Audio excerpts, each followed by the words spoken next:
The most remarkable fact about the decline of men in America is how relentlessly our leaders pretend it's not happening at all. The patriarchy is thriving, they tell us. Men are in charge, and they succeed precisely to the extent they thwart the progress of women.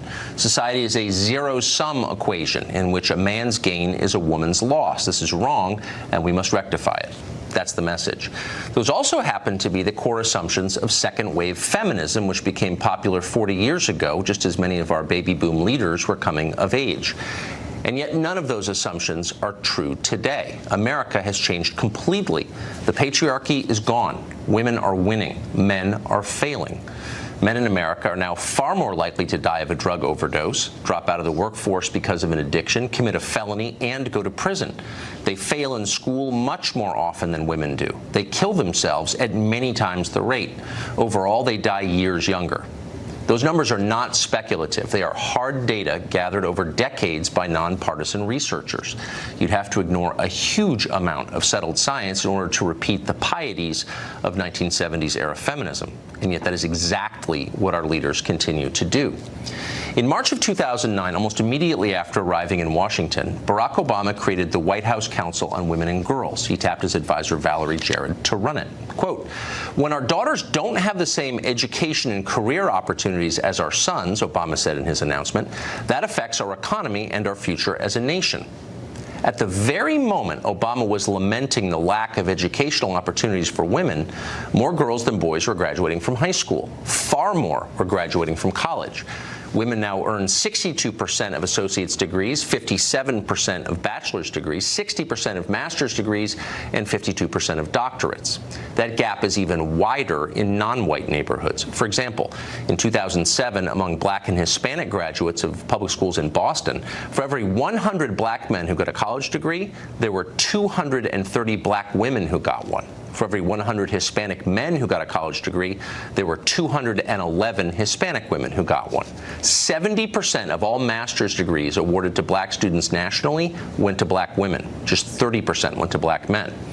Yet, for reasons the Obama administration never explained, the school performance of black and Hispanic girls was deemed a higher priority than the performance of black and Hispanic boys. Under Obama, the White House solicited hundreds of millions of dollars from corporations to encourage female achievement in higher education. At the time this was happening, one study showed that there were already at least 4 times as many privately funded college scholarships available for girls as for boys. 4 times. The administration never acknowledged this. Instead, it sought new ways to close a gender gap that no longer exists. One idea was, quote, breaking down gender stereotypes in toys.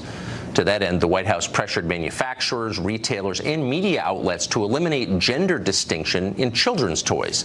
This, the administration claimed, would allow kids to, quote, explore, learn, and dream without limits. Well, educators at all levels took this idea seriously. In 2015, one kindergarten teacher in Washington state banned her male students from playing with Lego. Fitting together plastic blocks has been found by researchers to help children develop important cognitive skills.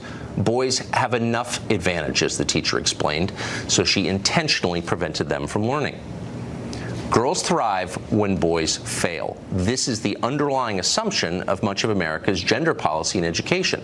There is no credible research to suggest that is true. It is purely an ideological belief.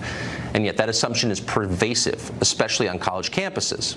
Now, that's ironic because there are more than 2 million more women than men enrolled in college this year. On most campuses, men are a distinct minority. At Carlow University in Pittsburgh, women outnumber men by more than 6 to 1. And yet almost every campus has a women's studies department. In many of them, the stated goal is to fight expressions of masculinity and disempower men. At Ohio State, a course is underway this spring called Be a Man, Masculinities, Race, and Nation. The syllabus for that course explains that masculinity is used to, quote, justify certain kinds of violence by men. On the first day of class, students were required to consult a male privilege checklist. At Duke University, North Carolina, a 9-week workshop met to devise ways to undermine, quote, masculinity and maleness, as well as to create destabilized spaces for those with privilege, meaning men. Similar projects have sprouted at colleges all over the country. Under the Obama administration, the Department of Justice created something called the Healthy Masculinity Campus Athletics Project. The coordinator of that program at Wheaton College summed up its objective this way, quote, "As a country, we need to do a better job of addressing issues around toxic masculinity." Left unasked was the most basic question of all. Is masculinity itself really toxic? And what happens to boys when we tell them that it is? It's widely understood that attacking people for their basic nature is unhealthy, and it's wrong. A government-funded program designed to fight toxic femininity or toxic homosexuality probably would not escape the scrutiny of Congress or the media. At the very least, its supporters would have to explain why our country needs a program like that. And yet nobody has been forced to explain why boys who are already failing need to be held back further. And so they are. Christina Hoff Sommers is the author of The War Against Boys. She was one of the very first people in American intellectual life to notice this trend and to sound the alarm. She was ignored.